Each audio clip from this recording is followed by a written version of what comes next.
स्वागत है आप लोगों का हैशटैग स्टार फैक्ट चैनल में।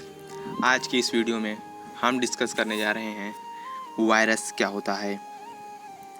जीव विज्ञान की इस महत्वपूर्ण शाखा वायरस के अध्ययन की चर्चा आज की इस वीडियो में हम करने जा रहे हैं। हम आज आपको ले चलेंगे वायरस की दुनिया में और जानेंगे धरती पर हमारे आसपास कितने प्रकार के वायरस रहते हैं और हमें वे किस प्रकार से संक्रमित करते हैं और किन किन बीमारियों को वो उत्पन्न करने के कारक होते हैं। तो वायरस की दुनिया में आपको ले चल रहे हैं। आप इस दुनिया के विषय में बहुत सी तथ्य और फैक्ट आज मेरे साथ जानेंगे। वायरस न तो सजीव है और न ही निर्जीव है। इसे हम आगे समझेंगे कि यह प्रजनन करके हमारे शरीर में संक्रमण को बढ़ाता है, अपनी संख्या को बढ़ाता है, और न ही यह निर्जीव है क्योंकि इसमें कोशिकाएं नहीं पाई जाती और कोशिकाएं सजीव की सबसे महत्वपूर्ण आधारभूत संरचना है। इसलिए हम इसे न सजीव कहते हैं न निर्जीव कहते हैं, हालांकि दोनों के बीच की कड़ी है। और वास्तव में वायरस की खोज दोस्तों इवान वास्की ने की थी। वास्तव में वायरस क्या होता है इसे हम देखेंगे तो हमें पता चलता है कि वायरस प्रोटीन है। जिस प्रकार से एंजाइम हार्मोन्स हमारे शरीर में पाए जाते हैं, इस प्रकार से वायरस भी पाया जाता है। यह एक प्रोटीन की तरह है और इस प्रोटीन खोल के अंदर बंद होता है डीएनए या आरएनए, जो सजीवों की कोशिकाओं में प्रवेश करके अपनी संख्या को तेजी से बढ़ाते हैं और रोग पैदा करते हैं।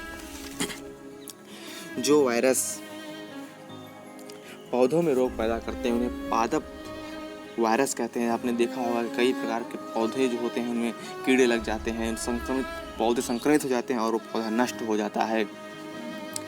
तो पादप वायरस होते हैं और जो पादप वायरस होते हैं दोस्तों प्रोटीन खोल में केवल आरएनए होते हैं। इस बात को ध्यान रखिएगा, पौधों में जो वायरस लगते हैं जो रोग उत्पन्न करते हैं वो केवल आरएनए होते हैं। प्रोटीन खोल के अंदर केवल आरएनए पाए जाते हैं, लेकिन जंतु वायरस में प्रोटीन खोल के अंदर आरएनए और डीएनए दोनों पाए जाते हैं। ये अर्थात मनुष्यों में रोग पैदा करने वाले जो वायरस होते हैं वो प्रोटीन खोल के अंदर आरएनए भी होते हैं और डीएनए भी होते हैं, लेकिन पौधों में केवल प्रोटीन खोल के अंदर आरएनए जो पाए जाते हैं वही रोग उत्पन्न करते हैं। कुछ वायरस ऐसे भी होते हैं जो जंतुओं में होते हैं, वो केवल आरएनए होता है। इस फैक्ट को यहाँ पे अच्छे समझेंगे कि जंतुओं में डीएनए प्रोटीन जंतुओं में पाए जाने वाले जो जंतुओं में जो वायरस लग जाते हैं, जिन वायरसों के कारण जंतुओं में रोग उत्पन्न होता है, जीव जंतुओं में मनुष्यों में, वो प्रोटीन खोल के अंदर आरएनए भी होते हैं और डीएनए भी होते हैं, लेकिन जो पादप वायरस होता है उसमें केवल आरएनए होते हैं। और ऐसे जंतु वायरस जिनके प्रोटीन खोल में केवल आरएनए होता है उसे रेट्रो वायरस कहते हैं। और अभी आप 3 साल से जिस वायरस से बहुत ही बुरी तरह धरती परेशान है, पूरा विश्व परेशान है, वो एक रेट्रो वायरस है, कोरोना वायरस। अब हम कई प्रकार के वायरस जो पाए जाते हैं और उनसे उत्पन्न होने वाले रोग, उनको वायरस उनके बारे में जानेंगे। एड्स, इसे आप अच्छे जानते हैं, यह क्या कहते हैं दूसरे मनुष्य से दूसरे मनुष्य में फैलता है। यह बहुत ही खतरनाक बीमारी है। इससे क्या कहते हैं मनुष्य के शरीर की रोग प्रतिरोधक क्षमता कम हो जाती है। Ads acquired immuno deficiency syndrome, इस रोग का पूरा नाम है एक्वायर्ड इम्यूनो डिफिशिएंसी सिंड्रोम। और यह रोग उत्पन्न होता है जिस वायरस से उसे HIV वायरस कहते हैं, ह्यूमन इम्यूनो वायरस। आप डेंगू से परिचित हैं, पोलियो सुना होगा, इन्फ्लुएंजा, चेचक, खसरा, इन सब से रिलेटेड जो वायरस है वहाँ पे ये लिस्ट पड़ी हुई है, आप इसे देख सकते हैं अच्छे से। मिस्की वायरस, चेचक, खसरा का जो वायरस है मार्बिलो वायरस। और आप इसके बाद देखेंगे कि जो रेबीज है वो रैबिडो वायरस से होता है और बर्ड फ्लू HSNS वायरस से होता है। स्वाइन फ्लू H1N1 वायरस से होता है।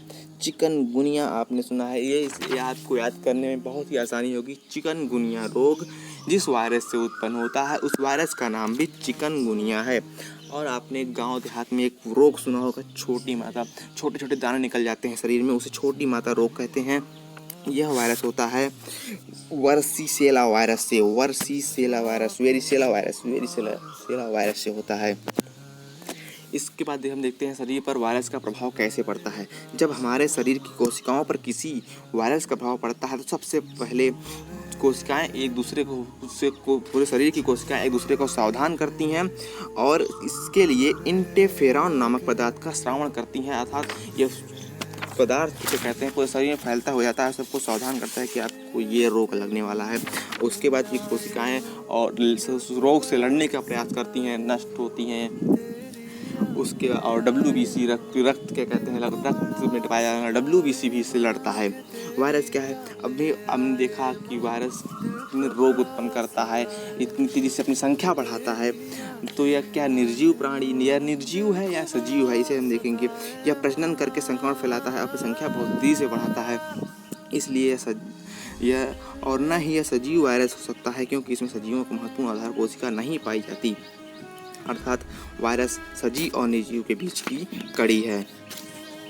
तो दोस्तों, आपको ये वीडियो पसंद आया हो तो लाइक करें, शेयर करें, सब्सक्राइब करें और जहाँ कहीं भी आपको कुछ समझ में ना आया हो तो अपने कमेंट में बताएं। और एक बात ध्यान से सुनें, यह जो कोरोना वायरस था यह प्राकृतिक नहीं था, यह कृत्रिम रूप से बनाया गया था और बहुत बड़े बड़े देश इससे परेशान हो गए। तो इस पर आप सुनेंगे पूरे विश्व को नाश था अपने अपने परमाणु बम पर, लेकिन पूरी कायनात बेबस होकर रह गई एक छोटे से कीटाणु कोरोना वायरस कोविड-19 पर। थैंक यू दोस्तों, जय हिंद।